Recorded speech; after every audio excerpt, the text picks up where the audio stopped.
ESPN 94.1 FM and AM 930 present The Drive. Elmore deep, left side three is good! From 30 feet, John Elmore! The Drive with Paul Swann. Welcome in. It's the Thursday edition. It's April 26th. It's The Drive on ESPN 94.1 FM and AM 930. I'm your host, Paul Swann. Weren't with you yesterday. Baseball the last couple of days have been all over the place. The Pirates getting a win today, walk-off home run to win it in the bottom of the ninth. We had that for you right here on ESPN 94.1 FM and AM 930. So back today, glad to be here. We've got a lot to get into. We're getting closer to the green-white game on Saturday. So a lot of Herd fans are excited about that. Maybe their real first opportunity to check out this Thundering Herd team as spring practice is going to wrap up. And, of course, we got a lot to get into today. We're going to talk about Marshall Golf a little bit later on with Matt Grobe, head coach of the Marshall Golf team. We'll get his thoughts and recaps of how the team did. Also, we're going to hear from Ric Morrone.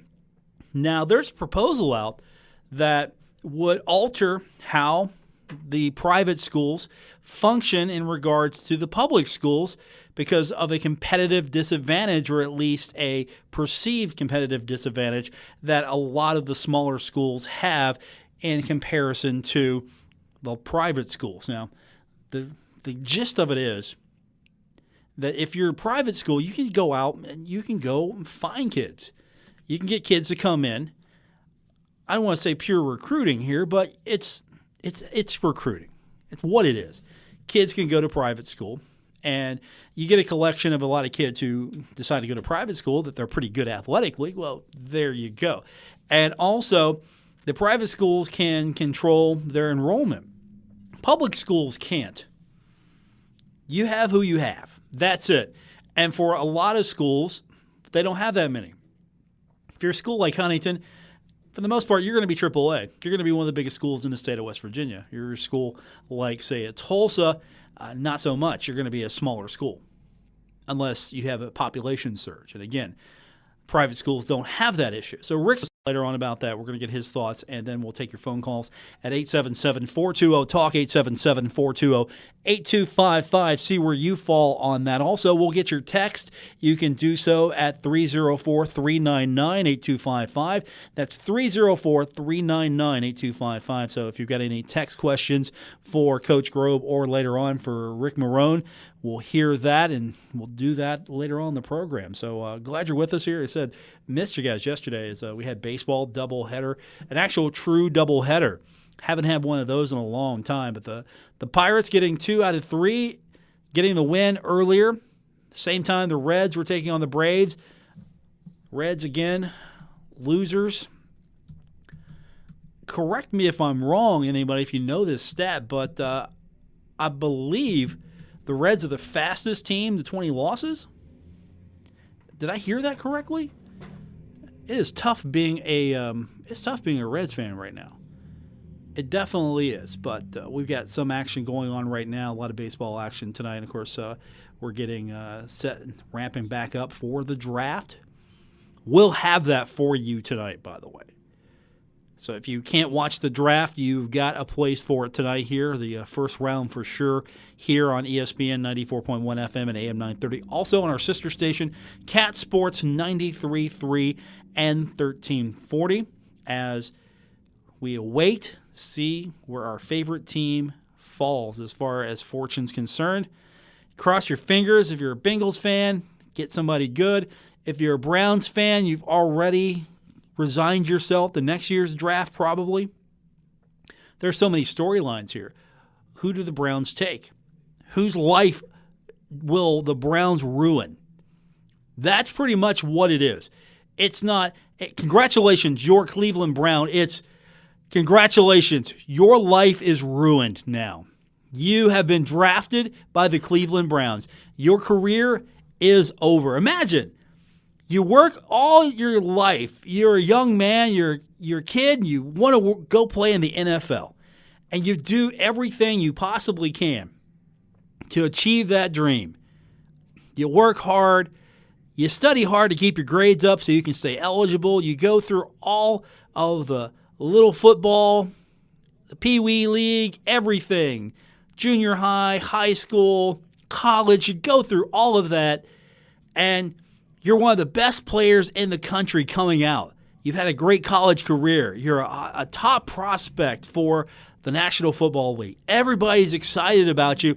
And then you look at the draft board and you think, oh my God, I could be a Cleveland Brown.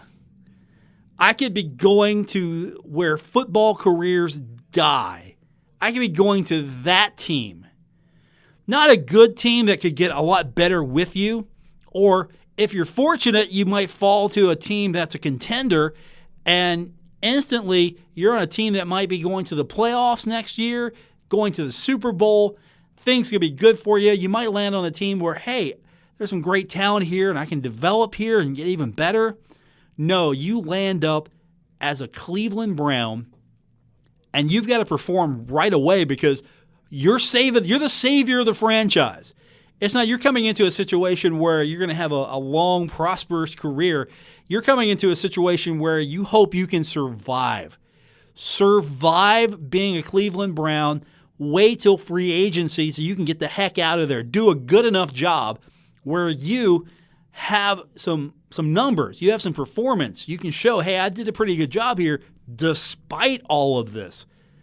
That's my draft day experience if I'm sitting there looking at the draft board thinking, please don't pick me, Cleveland. Please don't pick me, Cleveland. Now, of course, you're not going to hear that from any of the players that are drafted today. They're going to be excited to get to go to the league, and they're going to enjoy the night as they should. It's a big deal. But at the same time, Cleveland's just ruined so many careers. Somebody else should pick for them. I'm not even a Cleveland fan, and I'll pick. I'll try to do a good job picking for them.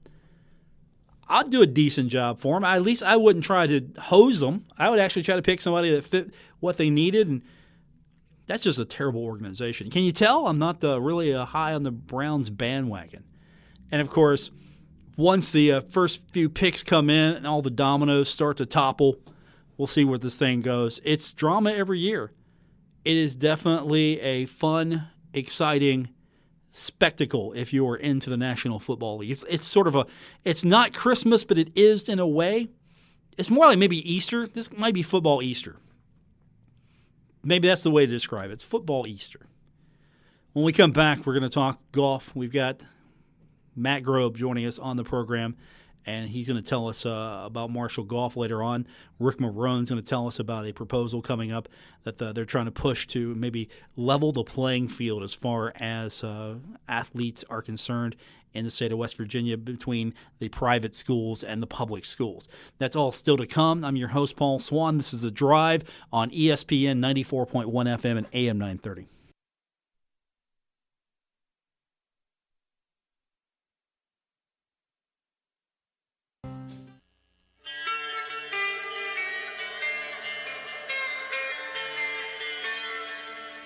Now, back to The Drive with Paul Swann on ESPN 94.1 FM and AM 930.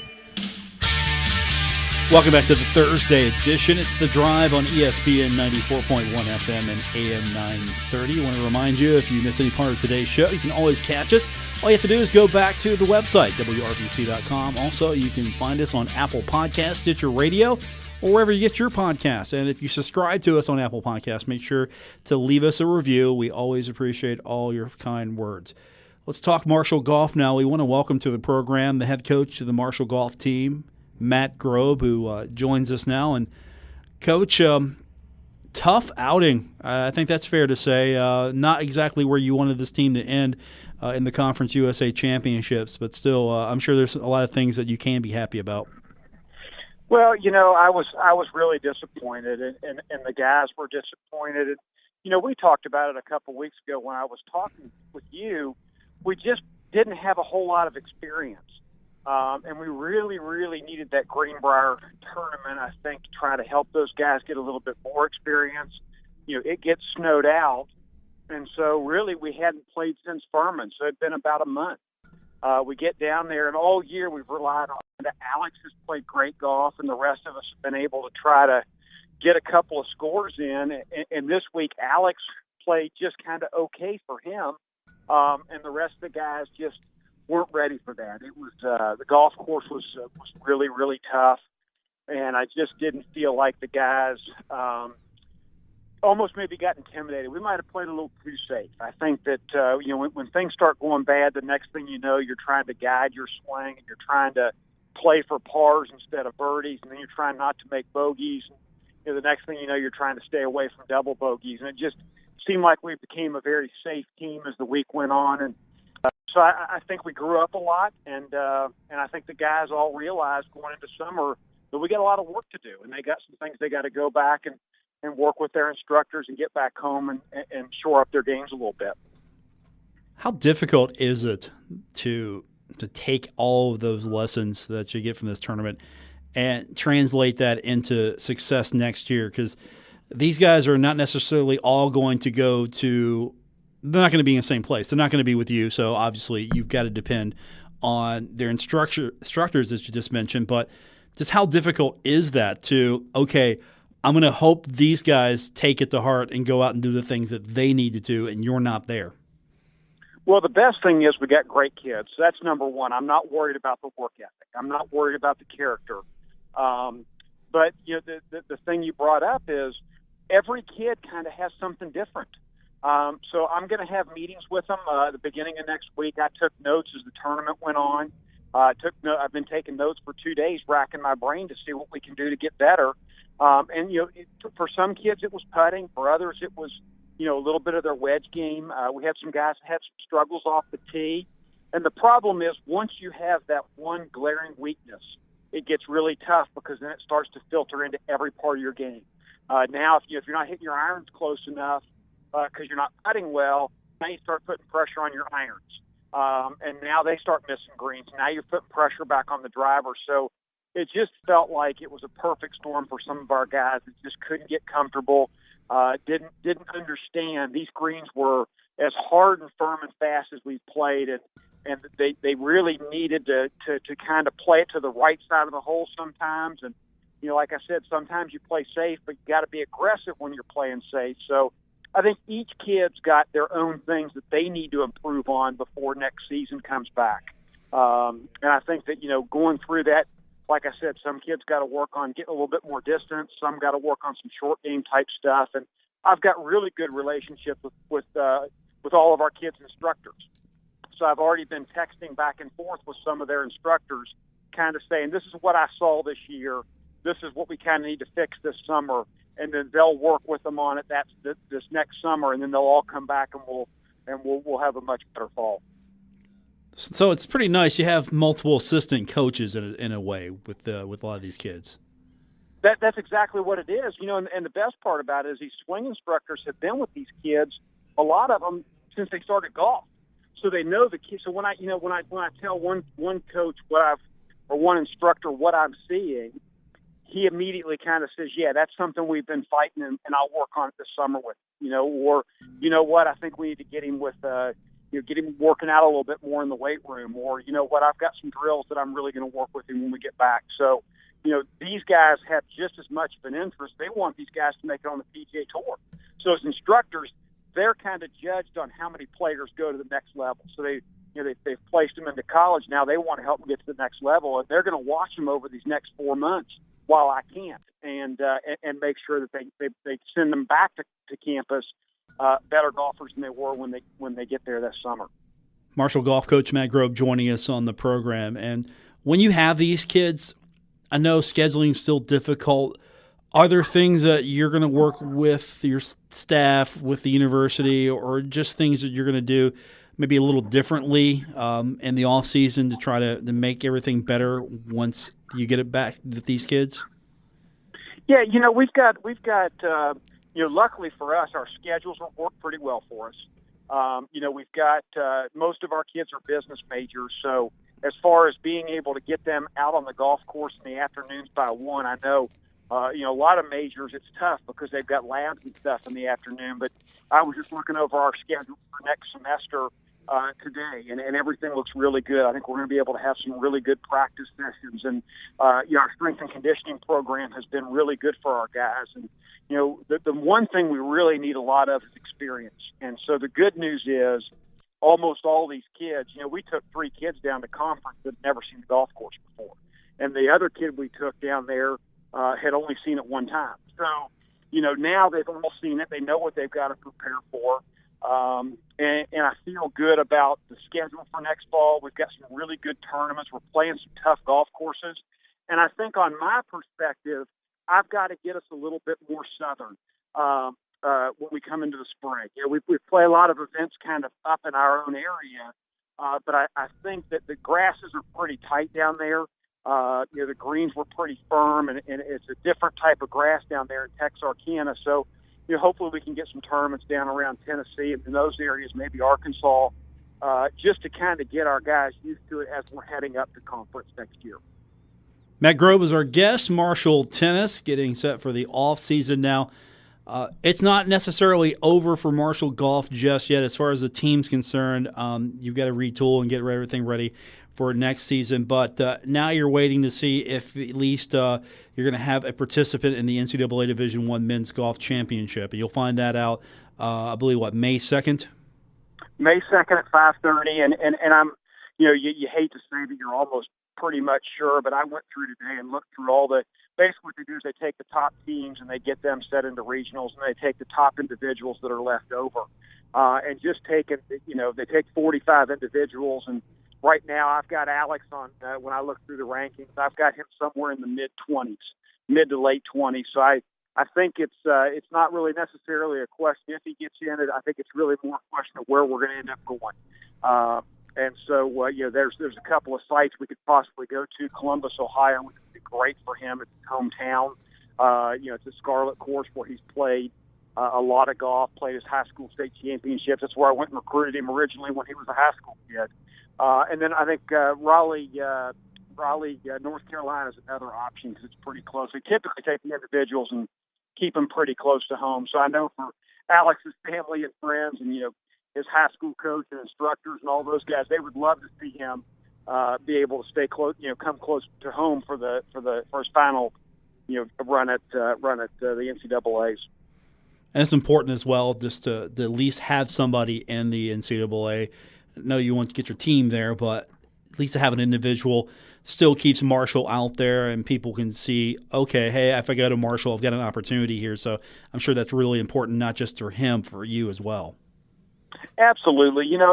Really even more for the program. And on top of everything, Alex Weiss has shown up, and he has tried to become better every day. And I've never had a kid since I've been here that has woke up in the morning and tried to be better than he was the day before like Alex has. And what I hope is two things. Number one, I hope he gets rewarded. I hope he gets to go to a regional. I'd love for him to go to a regional next to Columbus. But the other thing is, for the young guys on our team, for the freshmen and sophomores that we're playing with right now, they've been able to watch this now for at least a year, if not two, for some of these guys. And they should know now what it takes, what Alex has had to do. Because Alex had the same kind of freshman and sophomore years that they just all had. And what happened is he just kept working hard, and now he's going to get rewarded by going to the NCAA championships. And so what we got to do is we got to get these kids to understand that that's what you got to do. You got to work your tail off every day, and you got to be a better person today than you were yesterday. And if we can keep doing that, I think we'll have a lot of success. The good thing about a young team is we should gather a little bit of experience as the time goes on. The worst part about it is I feel like we really wasted one of our best years ever from a kid in Alex Weiss, because we just didn't help him very much all year long. But, hopefully we get into a regional and he gets to keep playing more golf. Matt Grobe is our guest, Marshall golf coach. Excuse me, Coach. As you prepare for the individual season, recruiting, of course, is still the lifeblood of this program. So what is that process like for you, for those maybe who don't follow it as closely as they should, as far as what's next for you? I know football after spring, they got to start focusing on recruiting again. For you, I'm sure it's almost a year-round job as well. It really is. I'm really fortunate, to be honest with you. You've got some other high school sports where they really kind of only play in season. You look at what Doc and those coaches have to do. These kids are all playing basically 10 games a year in high school, and that's kind of it. Everything else is in shorts and t-shirts and that type of stuff. But for high school golfers, summer's when they do all their work. That's when they play almost all their tournaments. High school golf is still a big deal, but college coaches have their own seasons going on. So starting in about June, they usually give the kids through May to finish up school and finals and all that. But starting in June, it'll just be nothing but junior events all summer long, June, July, and August, trying to find some guys that can help us. We signed a really good kid, Kyle Mitchell, out of Columbus, Ohio, that's going to be coming in with only having Alex. We only had one spot. So found a really, really good player in Columbus that I think is going to come and help us immediately. And so having him come in is going to be nice, but we got to start looking. Thomas will be a senior next year, and then the following year we got 3 or 4 kids that are going to graduate. So now I'm starting to look a little bit further out, trying to get a feel for a kid that's going to graduate next spring, and then I need to kind of find a couple more that are going to graduate the following spring and see if we just can't keep growing. I love our talent base right now. It definitely has to play better, but I got to keep supporting it with players on the back end. Are you finding that it's easier to recruit as far as the talent you need locally? Has that gotten better as the years have progressed? It has. It has. We've got we've got some really, really, really solid players here locally. Isaac Prine from Parkersburg is going to be joining us next fall, and so that's a local kid right there. There was 3 or 4 local kids here that signed with schools that. Here in West Virginia that signed either at Division II type schools, and we got a couple that have signed with schools out in the state. So, we got a lot of really, really good, talented West Virginia kids, and so it should be, and the golf should keep getting better and better.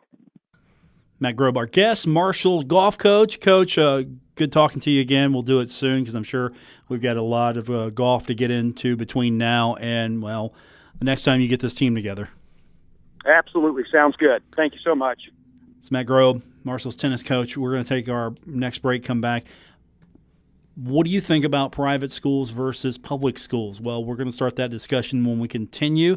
Ric Morrone, our guest, next here on The Drive, ESPN 94.1 FM and AM 930.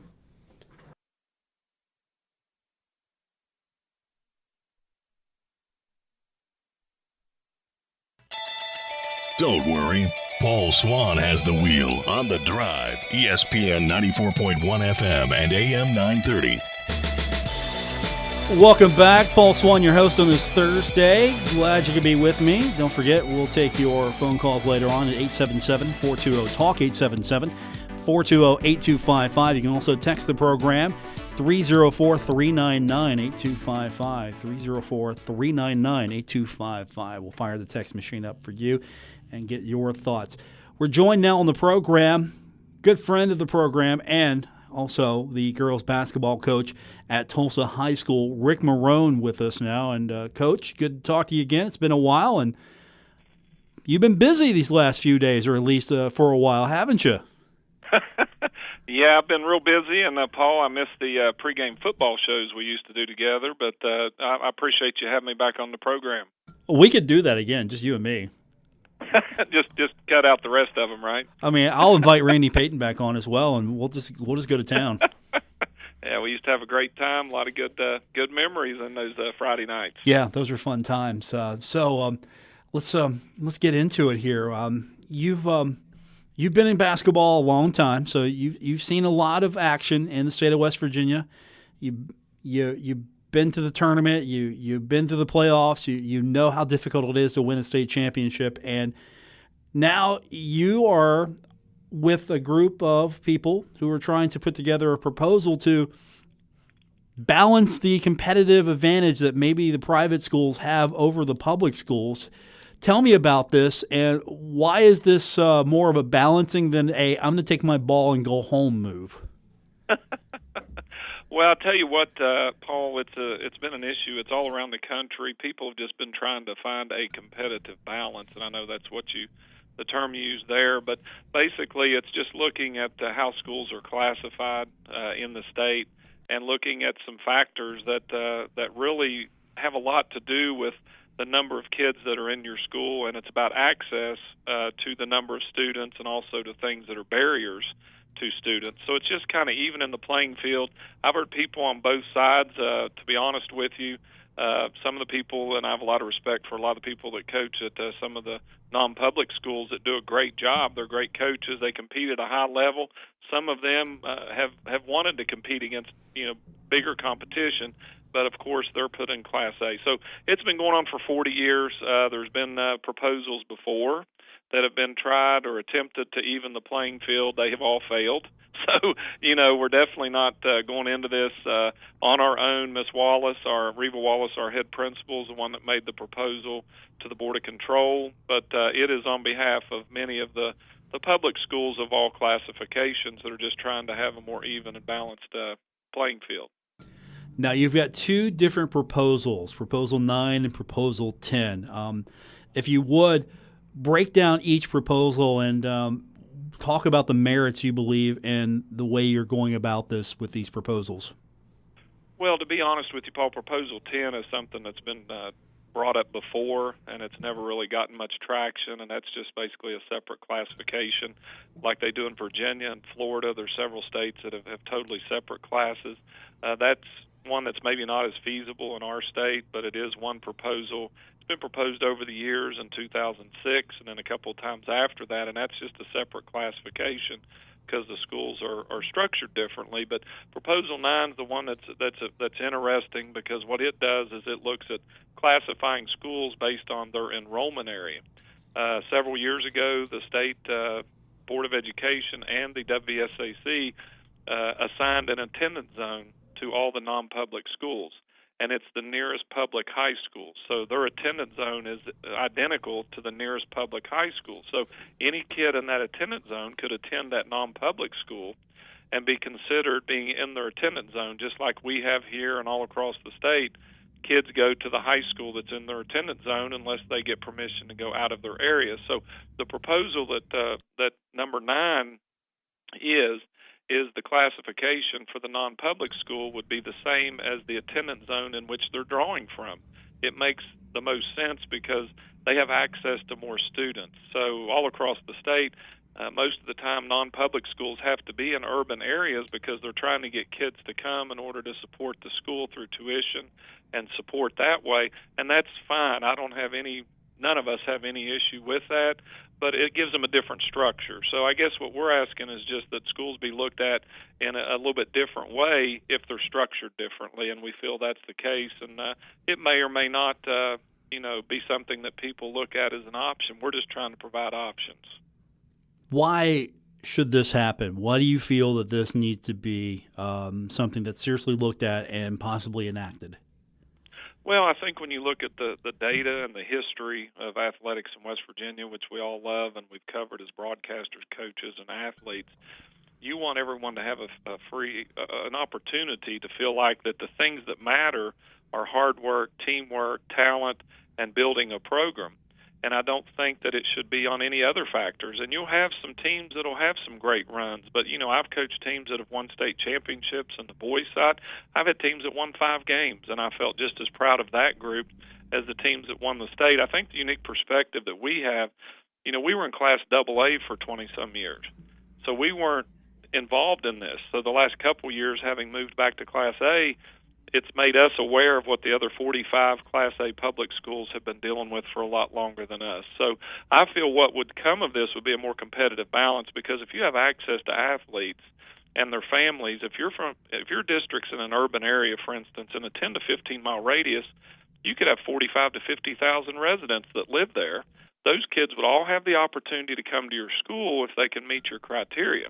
If you live in our district, for instance, we have about 10,000 people, and it's spread out over, we would have to go many miles to encompass that many people. So it's really apples and oranges from the way that we look at it, and there's been a lot of support across the state, not to exclude anybody, to include people, but put them on an equal footing with who they're competing with. Wouldn't it be easier to maybe just put these schools aside, put them in a different championship situation, still let them compete with you? It wouldn't matter because they would be playing for a championship over here, whereas your schools would be playing for a championship over here. I mean, the proposal I like is you've got the public school tournament, you've got the private school tournament, but everybody still plays everybody. What's the feedback you're getting as far as making one or these other proposals work? Yeah, I think you're right. I don't think anybody's not wanting to compete. And Paul, I really think that if people felt like that the state was looking at a balanced postseason, I think people would play more. I mean, I know a lot of schools that I talk with across the state, they want to compete and they want to try and raise the level of their athletic teams. But again, if you look at the playing field, you just want it to be equal. And I think that I don't know, because of logistically, if you look at it, I mean, for instance, in football, there's only a few non-publics that play football, so would you really have a class just for a few teams? I think the integration of them into classification. Now, here's my thinking. If, for instance, here in Glen Hayes, where we're located, if you want to put a private school up here on the hill behind Tolsia High School, you can play in Class A because you're drawing from a Class Single A district. But if you're going to put one in the middle of a big city, I don't think that the non-public itself, if they sit and look at what's best for them, why would you not want to compete against people on equal footing? So ours is a very straightforward proposal. Is the fact that it's about access, it's about students that have access to come to your schools. And again, if you're in a AA district, AAA, it's not just a single A, AAA. I mean, if there's AA schools that have non-publics in their districts, then they would compete at that level. And I think it would be better for everybody. What's the pushback been from the opponents of maybe these proposals? Well, I mean, you're fighting 40 years of, it's not an easy fight. And, the easiest thing for me to do, because I've probably just got a few more years to coach, would be just keep your mouth shut and go ahead, because, that's the way it's always been.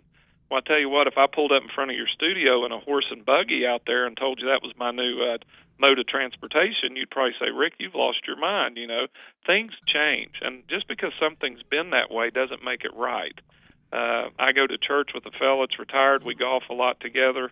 And he told me, he said, right is right even when nobody's doing it, and wrong is wrong when everybody's doing it. So I think that anybody that looks at this situation sees that there needs to be some adjustment. We're providing options. And the people that are pushing back against it, I think, maybe have a different agenda than what sportsmanship and fair play is all about. And I'm not out to argue. It's not us against them in any way.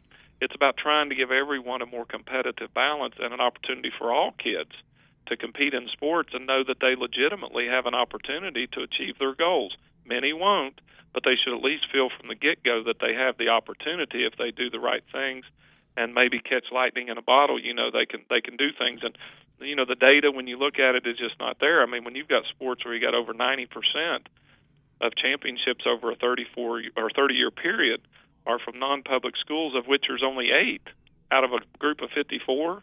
I mean, the statistical chance that happens just by accident is not there. So there's obviously something that's not fair in the system, and we're just providing options, and it may fall the way of all the ones have before, and then everybody will forget about it, and a few more years will go by. But we're just trying to give an option. Tulsa girls basketball coach Ric Morrone joining us on the program. A couple of proposals that are being pushed forward to try to balance out the public versus private schools as far as competitive balance is concerned. And so you do look at the numbers, and I agree with you that schools at the single A level mostly don't have a chance. I mean, if they were competing with like-minded schools, and I use that term to describe maybe Marshall and Conference USA, these are like-minded schools. They basically right. are similar in structures, similar in function. If you're competing against a school that has the ability to go out, and I'm not saying that they're recruiting, but in a sense, private schools are recruiting because they're trying to attract students to come to private school, and that I'm sure includes athletics.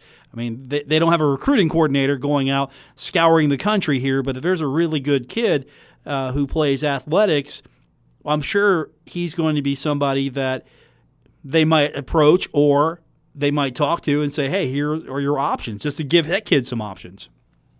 Well, I think it's about including more teams. I mean, it's not about cutting anybody out. It's not separating anybody. I don't think there's any downside to including more. I mean, when you look at boys basketball, 17 of the last 20 years have been non-public school winners. Girls basketball, 28 out of 31 years. Football, 11 out of 20 years, and there's only 4 that play football. I mean, it goes on and on. But, again, the recruiting and all that is not what this is about. That's addressed through rules that are already in place. This is all about trying to even the playing field for all schools and not just a select few. And I think if you look at the big picture and what's best for athletics in West Virginia, which is what the WVSSAC is charged with, then I would think that them and the general public would look at it as a positive thing. Have you talked to some of the bigger schools, their coaches, their administrations, how they feel about having these private schools all of a sudden jump up and maybe go head-to-head with them? Well, I have, not just in our area, but other parts of the state. And what I've told them, and whether they're AA, AAA, or whatever, I said, if your first gut instinct when you hear a proposal like this is, oh, no, I don't want them in my class because we can't compete, well, there's a problem. And I said, if that's the case, then you really need to take a hard look at it.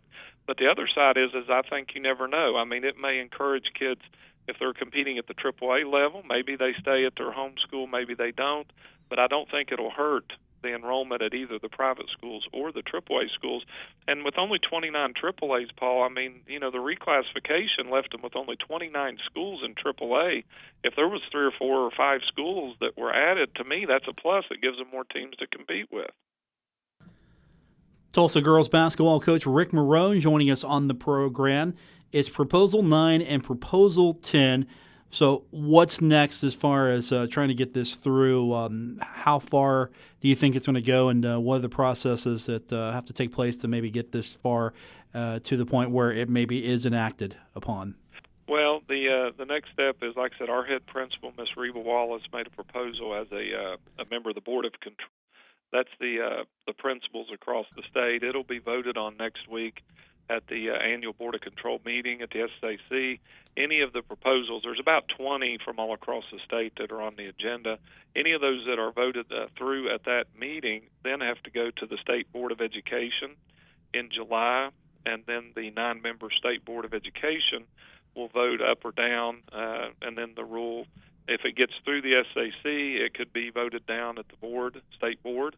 If it doesn't get through the SAC, then it'll end next week. So that's the steps it has to go through. Normally there's like a 30-day comment period over the summer, and then in July the State Board of Ed votes on proposals that are made by the SAC. So next week will be the first opportunity for principals across the state to vote up or down on it, and then it'll go from there either to the State Board or to the place where all the rules that get voted down go.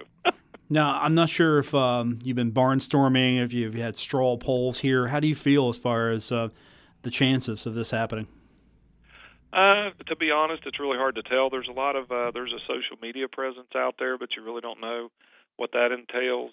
Someone in another part of the state, I think, had started a Facebook group that's really grown. I think there's 1,700 or more people that have joined that, but that could be false numbers. But the feedback we've gotten from across the state from all classes, for the most part, has been positive. They appreciate, someone trying to look at this, and so it's been favorable. But Paul, again, when you're going against something that's been in place for 30 to 40 years, as being an old coach, that you're never going to think that things are going to go your way. So we'll just do the best we can, and we're just trying to provide opportunity for people to make change if they so choose, and that'll be up to the rest of the members to vote on. Ric Morrone, our guest, Tulsa girls basketball coach, discussing Proposal 9 and Proposal 10 that would, in effect, alter the structure of private and public schools and how they compete with each other in high school sports in the state of West Virginia. Rick, good talking to you. Hopefully we can get you back on next week, and we'll talk a little bit more about this, and hopefully it goes further, because I do think it merits a lot more discussion. All right. Thank you, Paul, and you have a great show. Appreciate what you do. That's Ric Morrone, Tulsa girls basketball coach. We'll take our final break, come back, wrap it up. This is The Drive on ESPN 94.1 FM and AM 930.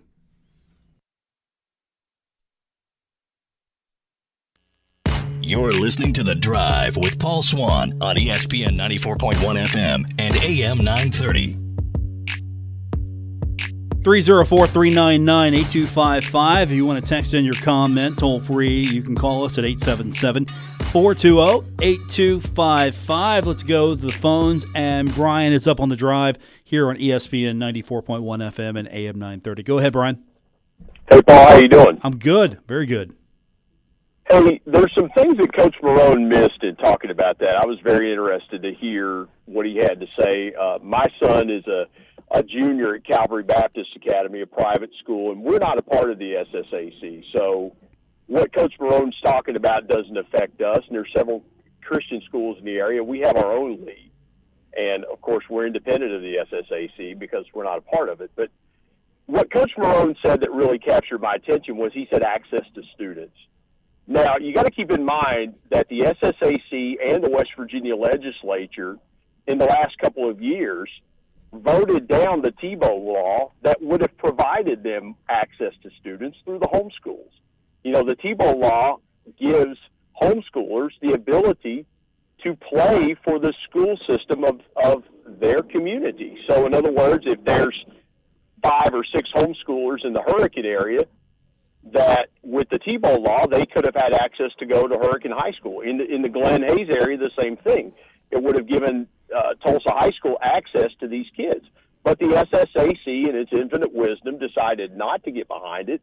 And so consequently, you have what you have with Coach Morrone talking about it. And until the SSAC gets out of its own way, I don't see Coach Morrone's proposals being successful because, Paul, the reason that parents in a lot of cases put their kids in private school, and the reason we put our son in private school, it wasn't the athletic side, it was the academic and the atmosphere side of things.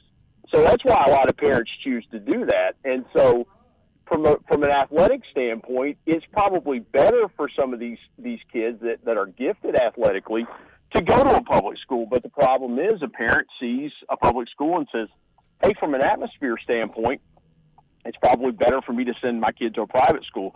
But the Tebow law would have kind of leveled the playing field as Coach Morrone suggested. But, again, the SSAC and the legislature didn't think it was a good idea. All right, Brian, we're about out of time. I'm going to let that stand right there. Thank you, sir. Appreciate that phone call. Let's get Jeff in quickly before we say goodnight. Jeff, you've got 30 seconds. Go, my man. Yeah, Paul, thanks for letting me on. I remember Rick, when Rick was at AA school, won a bunch of state championships down there and dropped down to single A. And my daughter went to St. Joe. And essentially, I mean, we took some poundings, and he wasn't complaining then about the situation. So I think maybe a little sour grapes there because there's no way that St. Joe could compete maybe in girls basketball, but not in any other sport to compete in AAA. And that's just my feelings. And it's probably a little bit way to get back to even now since St. Joe has been so successful down there. So that's my comment. So we can go from there. You timed it out right, my man. Thank you, sir. Appreciate that, Jeff. And we are going to say goodnight here in just a moment. Don't forget, if you missed any part of the program, you can listen to us on Apple Podcasts, Stitcher Radio. We are in TuneIn. Also, you can, of course, go to the website, catch previous episodes by going to WRVC.com. Don't forget, we've got the NFL draft coming up tonight. That will follow the statewide sports line, and we'll have that right here on ESPN 94.1 FM and AM 930. For our producers tonight, Luke Creasy and Mr. Gabriel Sellards. I'm Paul Swann. That's going to do it for this edition of The Drive here on ESPN 94.1 FM and AM 930. WRVC Huntington, W227BS Huntington. ESPN 94.1 FM and AM 930. Huntington Sports Station.